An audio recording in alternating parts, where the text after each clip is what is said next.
Hello friends, welcome back to our one and only YouTube channel Dharmita Bhabur. I hope you all are doing well.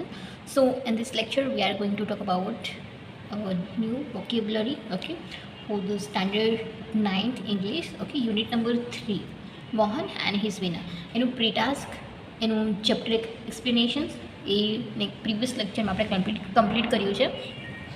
Then we'll move to our next video, it's vocabulary, okay.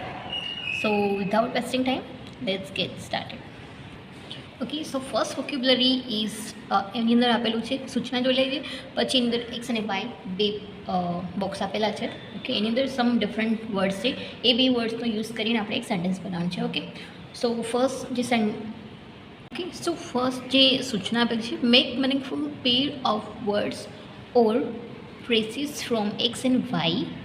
Right a sentence using X and Y in your context. Okay X અને વાયની અંદર આવી રીતે જો બે words આપેલા છે, એ બે પેરનો યુઝ કરી અને આપણે એક સેન્ટેન્સ બનાવવાનું છે.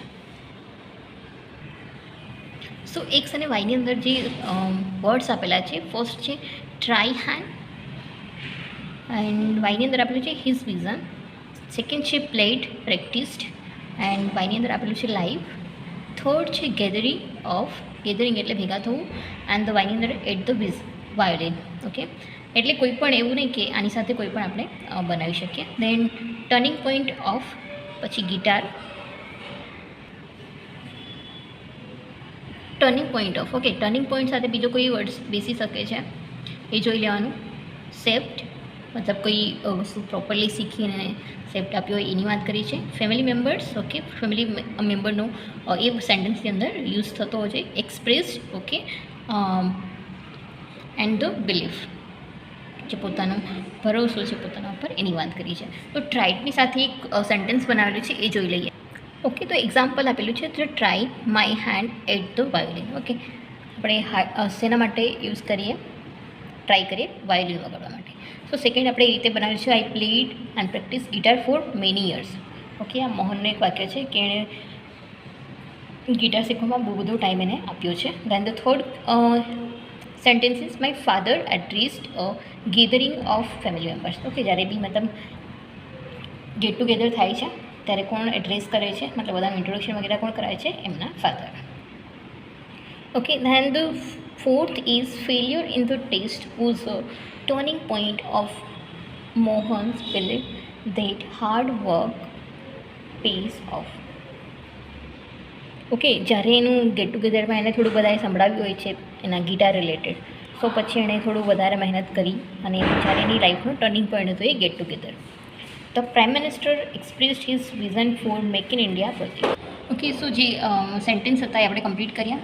દેન હવે નેક્સ્ટ વોક્યુબ્યુલરી જોઈએ. V2 complete the email using the word from the બ્રેકેટની અંદર કંઈક વર્ડ્સ આપેલા છે, એનાથી આપણે ઈમેલ ફોર્મેટ છે કમ્પ્લીટ કરવાનું છે.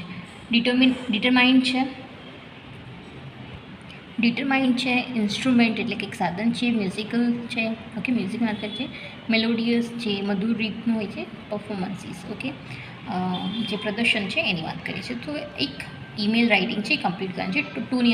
ટુની અંદર હંમેશા ઈમેલ આઈડી આવે જેને આપણે ઈમેલ મોકલતા હોઈએ, અને સીસીનો મતલબ થાય છે કાર્બન કોપી. ઓકે જે મેલ આપણે બીજા એવા વ્યક્તિને મોકલવાનું હોય, સેમ પર્સન યા ફિર સિનિયર પર્સન હોઈ શકે, ઓકે યા ફિર કોઈ એવું વ્યક્તિ જેને આ ઈમેલની ખબર હોય કે આ વ્યક્તિને ઈમેલ મોકલ્યો છે આ ટાઈપનો, સો એ વ્યક્તિને આપણે સીસીમાં રાખી શકીએ. બીસીસીમાં એવું મતલબ હોય કે આપણે આ જે ટુવાળા વ્યક્તિને જે ઈમેલ મોકલ્યો છે એ ટુવાળા વ્યક્તિને ખબર ના પડે કે બીજા આ ઈમેલ બીજા કયા વ્યક્તિને ગયો છે, સો એ વ્યક્તિને આપણે બીસીસીની અંદર રાખી શકીએ.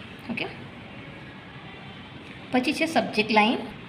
સબ્જેક્ટ છે attending music concert. Okay hi Anjana, I went to great musical concert. Okay musical એક ખાલી જગ્યાની અંદર મ્યુઝિકલ આપણે કર્યું છે. Concert last night I enjoyed. So first blank ખાલી જગ્યાની અંદર મ્યુઝિકલ આપણે યુઝ કર્યું છે. Concert at last night. Okay એક વાત કરે છે મેલની અંદર કે હું ગઈકાલે એક સરસ મ્યુઝિકલ કોન્સર્ટમાં ગયો હતો, એની વાત last night. I enjoyed the performance એટલે ત્યાં બી જે પરફોર્મ કર્યું હોય એની વાત કરીએ છીએ. Of all the artist.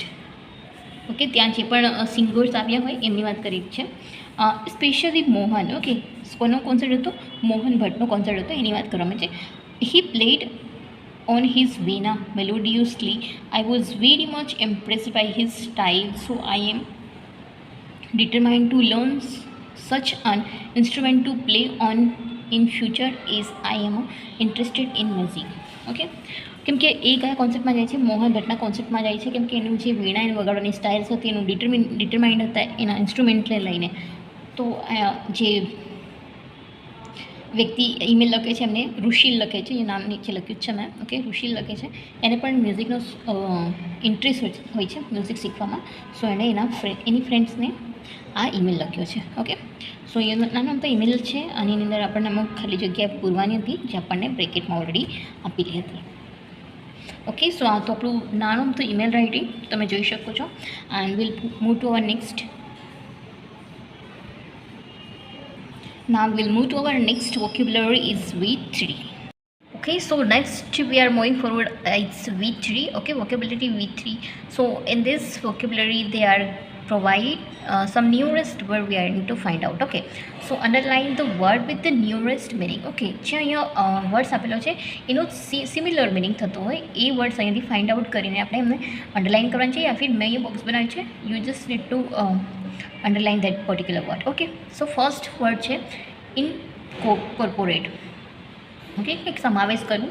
ઇન્ક્લુડનો મતલબ પણ સિમિલર થાય છે. એ કોઈ ઇન્ક્લુડ મતલબ એમાં સમાવેશ કરવું. એસોસિએટ કંઈક સાથે સંકળાયેલું. કોઓપરેટ. ઓકે, કોઓપરેટ કરવાનો મતલબ થશે ગુજરાતીમાં કોઓપરેટનો મતલબ થશે સહકાર આપવો. અને કોર્ડિનેટ કરવું કઈ વસ્તુ મતલબ મીડિયેટર રહીને સંકલન કરવું. ઓકે, સો એ કોર્ડિનેટનો મતલબ થશે. તો ઇન્કોર્પોરેટનો સિમિલર મિનિંગ થશે include. The next one is aspect. આસ્પેક્ટનો મતલબ થાય કંઈક પાસું. એન્ડ ફ્રેમનો મતલબ થશે ફ્રેમ પણ થાય, કંઈક ચોકટું કંઈક અલગ પ્રકારની ફ્રેમ હોય તો એને એ પ્રમાણે પણ આપણે કહી શકીએ. ફીચર્સનો મતલબ પણ થશે લક્ષણ. સાઈડ એટલે બાજુમાં. અને ઇન્સ્પેક્ટ એટલે થશે નિરીક્ષણ કે નિરીક્ષણ કરવું. સો આસ્પેક્ટ અને જે ફીચર એ બે સિમિલર મિનિંગ થાય છે એના. Okay, then the third one is depress. Depress એટલે હતાશ થવું. એનું મિનિંગ એમાં આપ્યા છે એન્કરેજમેન્ટ એટલે પ્રોત્સાહિત કરવું. એક્સપ્રેસ એટલે કંઈક વ્યક્ત કરવું. રિજેક્ટ એટલે નામંજૂર કરવું યા ફિર નકારાત્મક. અને સેડ એટલે ઉદાસ થવું. સો ડિપ્રેસનું સિમિલર મિનિંગ થાય છે sad. Okay, then the fourth one is approve. Approve એટલે કંઈક વસ્તુ મંજૂર કરવી. અપ્રિશિએટ એટલે કંઈક વસ્તુ કદર કરવી. લાઈક એટલે પસંદ કરવું પણ થાય. ઓકે, અને કોઈ પ્રકારે આપણે કોઈનું ઉદાહરણ આપવું હોય તો પણ થાય. અને પ્રૂવ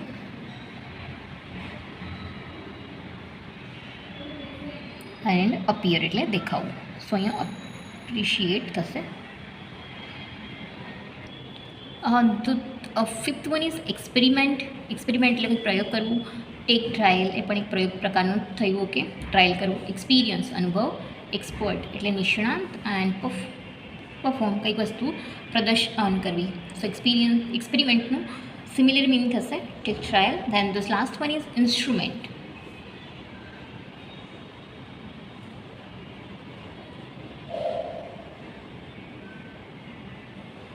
ઓકે, તો ઇન્સ્ટ્રુમેન્ટ તો એક સાધન થશે. ડિવાઇસ. ઓકે, એ પણ એક સાધનનું.